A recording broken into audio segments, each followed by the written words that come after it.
are coming here to talk about our rights, and we are also coming to talk about different forms of violence against children.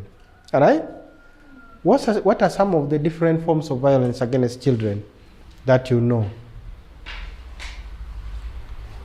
Child kidnap. Child kidnap. All right? Child kidnap. Rape. In a classroom in northwestern Uganda, students are drawing their experiences with violence. The pictures are emotional and tough to see in some cases. But it's an exercise that illustrates the impact of childhood abuse, much of which happens at home and in schools. What about at home? Yes. Overbeating. All right? Overbeating from home. Making children to overwork. So in as far as violence against children is concerned, the school play a lot of role in educating the child on the various forms of violence against children, and also to let the children know whom they can report to in case of an abuse. You know, there is a say here in Africa that our children learn when they are beaten, which is a very wrong concept. You know, the government of Uganda is actually against this. And we in public schools particularly have been barred from practicing this kind of habit. While Uganda passed the Children Act, which bans corporal punishment in schools in 2015, violence against children is still an issue across the country. The Uganda government recognizes this and is committed to ending childhood abuse by signing the United Nations Convention on the Rights of the Child and becoming a pathfinding country in the global partnership to end violence against children. UNICEF conducted its first household survey on violence against children in Uganda in 2018. It found that 3 out of 4 young adults reported experiencing some form of violence during childhood. The UN definition of violence includes sexual, physical, and emotional abuse. That same report found violence against children in Uganda is enabled by harmful practices like early marriage and child labor. Physical punishment is also widely accepted as a form of discipline, leading to psychological and developmental issues, and a cycle of violence where victims become perpetrators themselves. When children grow with violence, of course you know that in future these children are going to be wild. They will be violent to people as well, because that's what they have grown with, and they think that it is normal because that's what they have gone through. So that's what the government and a number of institutions are trying to address, but it's a huge problem. It's not easy. It's not easy. The task of ending violence against children in Uganda has been taken up by local and international initiatives. Some tackle the issue on the front lines, like global training programs that work with the next generation of nurses and childcare workers. The child in the school who is afraid of being hit by the teacher, it gets a little turbulence, and they're kind of being aware all the time because is it happening or not? So they get frightened and they get mobilization because they have to be quick to go on survival strategies if something bad is happening. And if it's bad, then they kind of get into this alarm. So this is what we call also the fight and flight survival skills. These programs aim not only to break tradition, but to encourage the exchange of resources and knowledge. We see the Ugandans as being the experts. What we can do is help support some of the initiatives that they feel are important. And help them to develop teaching and learning materials that they can use in the community setting, in the university setting, wherever, focusing upon different target groups. And we're going to make all the resources available.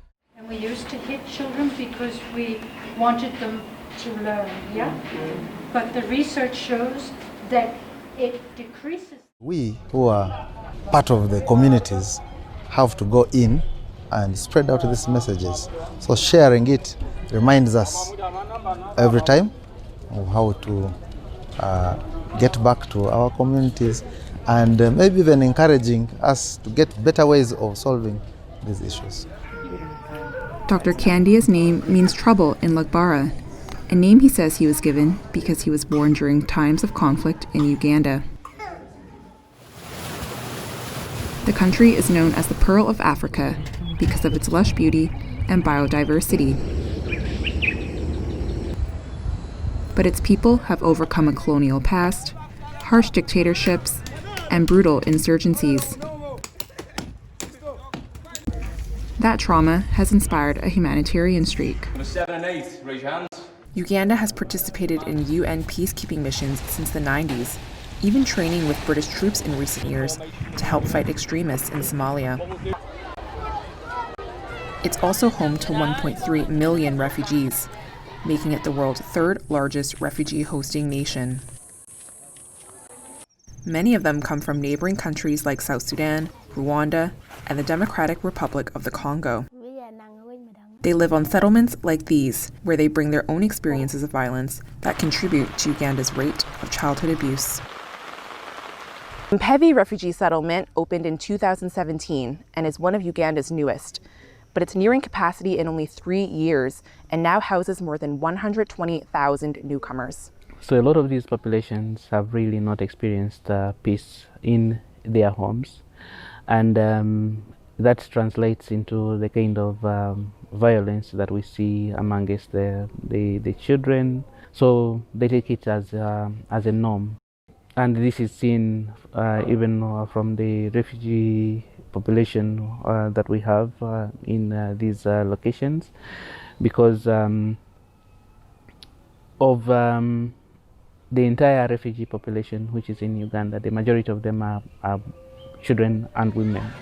A survey of Changwali refugee settlement conducted by Internews Uganda in 2018 found sexual and gender-based violence often goes unchecked at the site, with only 4 of 10 cases reported every week. Violence against children at refugee settlements is worsened by issues related to stress and poverty. According to the UNCHR, these cases are also underreported. A very good morning. It is on 9 a.m. and from wherever you're tuned in, it is time for the news. I'm Jacqueline Kampindo. Let's look at the details. To help combat violence on settlements, Internews Uganda partners with local media like Spice FM, a radio station in the western city of Hoima. They intend to solve this challenge. The partnership allows journalists to deliver news and resources through a reliable communication channel, which advocates say is key to empowering survivors of abuse. Our main target was bridging the information gap, as well as enabling the refugees and the host community have access to information, because information is very vital. It is just like food, just like shelter, just like clothing. That is information. It is also very vital to a human being.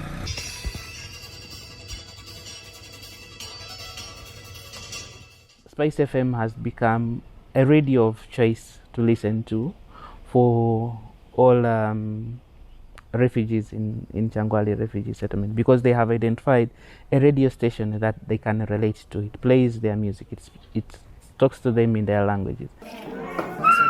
Other initiatives that protect kids against abuse include workshops with new mothers where they may learn to bring up children without violence. Efforts like these point to a brighter future for Uganda's children, one where they're protected against all forms of mistreatment and empowered to speak out against abuse. It's important that we educate children about human rights so that they know their rights, they also know their responsibilities, and so that if one person abuses the right of a child is able to report that his or her right has been abused. In fact, that's already happening in some classrooms across Uganda. Do you know your rights? Yes. One? Right to education. You talk loud. Right to education. Right to education. Any other? A right to eat food. Right to eat food. Any other? Yes. Right to play. building on global strategies developed by the World Health Organization and the Centers for Disease Control and Protection. That's one of many recommendations made by the UN for ending violence against children, giving kids the tools they need to recognize and report abuse.